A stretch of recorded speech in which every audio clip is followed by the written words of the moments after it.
آپ نے کوئی 2-3 سال لگا کے ڈگری بھی حاصل کی ہوگی، لائسنس آپ کے پاس نہیں ہے، اگر آپ کے کلائنٹ کو پتہ چل جائے کہ جو وکیل میری خاطر اتنا لڑ رہا ہے اس وکیل کے پاس خود ہی لائسنس نہیں ہے، یا جو وکیل میرے سے بڑی بڑی فیسیں مانگ رہا ہے یا اپنے آپ کو بہت بڑا وکیل ظاہر کر رہا ہے، حقیقت یہ ہے کہ اس کے پاس اپنا ہی لائسنس نہیں ہے۔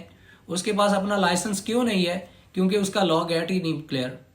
اگر آپ کے کلائنٹ کو نہ بھی پتہ چلے، آپ کا کوئی مخالف وکیل، آپ کا کوئی دشمن یا جس کو آپ سے کوئی رنجش ہو، وہی مارکیٹ میں سوشل میڈیا پہ فیس بک پہ لگا دے کہ یار یہ جو بڑا وکیل بنا پھرتا ہے اس کے پاس تو لائسنس ہی نہیں ہے، یا اس کا لا گیٹ تو 2-4 بار فیل ہو چکا ہے، یہ تو اپنا پیپر نہیں پاس کر سکتا، آپ کے لیے کیس کیا لڑے گا؟ تو آپ لوگوں کو سوچ سکتے ہیں کتنی شرمندگی ہوگی، کتنی پریشانی ہوگی، لیکن اس کے باوجود آپ بیٹھے ہیں اطمینان سے، کوئی نہیں کر لیں گے۔ یار اس کام کے لیے یہ بندہ جملہ رکھتا ہے کہ کر لیں گے جس کو 1 دن کے لیے 1 مہینے کے لیے کرنا ہو۔ وکالت آپ نے لائف ٹائم کرنی ہے، تو جس کام کو آپ نے زندگی بھر کرنا ہے، جس سے آپ نے زندگی بھر اپنے بچوں کا، اپنی فیملی کا رزق کمانا ہے، اس کے لیے آپ کے پاس ٹائم ہی نہیں ہے۔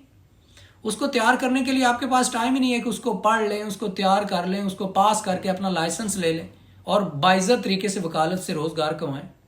تو اگر آپ ایسا نہیں سوچتے کہ آپ کو وکالت کا لائسنس لینے کی ضرورت نہیں ہے، تو میرے مطابق آپ اپنا فیوچر پھر خود دیکھ سکتے ہیں، کیونکہ کوئی بھی انسان ایسا نہیں ہے جس کو اپنا فیوچر نظر نہ آتا ہو۔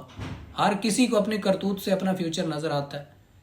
وہی اپنا ٹائم ضائع کرنا چھوڑیں، لا گیٹ پاس کریں۔ نہیں ہو رہا میں کروا دوں گا، میرے پاس آئیں تو صحیح، میرے مطابق چلیں تو صحیح، میں پاس کرواؤں گا۔